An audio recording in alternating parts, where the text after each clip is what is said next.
Welcome back to curious age. So आज हम बहुत ही एक वायरल क्वेश्चन डिस्कस करने जा रहे हैं 52 डिवाइडेड बाय 9 इंटू 2 माइनस 3। सो मैंने गॉट इट रॉन्ग। तो ज़्यादातर लोगों को लगता है इसका जो आंसर है वो ज़ीरो है।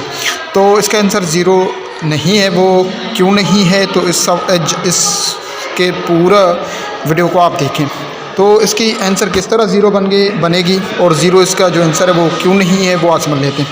तो ये जो आप देखिए यहाँ पर हमारे पास जब भी अर्थमेटिक की मोर देन एक वन साइन से ज़्यादा इस्तेमाल होती है तो वहाँ पर एज बॉड मास रूल इस्तेमाल होता है। मगर यहाँ पर ब्रैकेट नहीं है तो यानी यहाँ पर सिर्फ डिमास रूल इस्तेमाल होगा। यानी फर्स्ट ऑफ ऑल सर पहले सवाल में हमें यानी डिवीजन को आप रिमूव करेंगे, यानी फर्स्ट ऑफ ऑल हमें क्या करना होगा 54 को डिवाइड करेंगे 9 के साथ। तो आंसर क्या आएगा 6 इंटू 2 माइनस 3 बन जाएगा।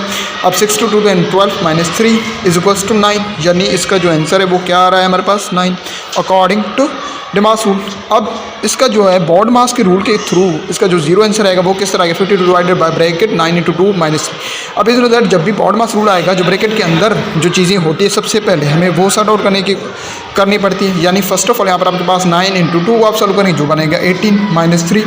अब 52 118 8 और 52 54 पर कितनी मरतबा 3 टाइम्स। अब 3 पॉजिटिव 3 नेगेटिव अब तो आपके पास आंसर क्या क्रिएट होगा ज़ीरो आपके पास आंसर बन रहा है। यानी ये जो क्वेश्चन का एक्चुअल आंसर है वो 9 है और ज़ीरो किस तरह बनेगा जब इसे हम बॉड मास रूल में कन्वर्ट करें।